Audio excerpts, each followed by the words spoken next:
मानहियो जान से छोड़बो नहीं आसान से मरलो पछीन के ले अइबो भगवान से।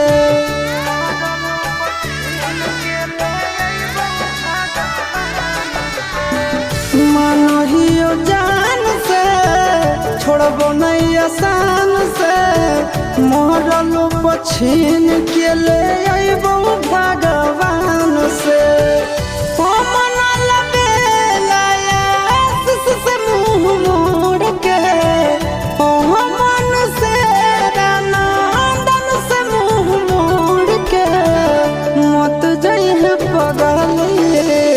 पगला के छोड़ के मत जाइए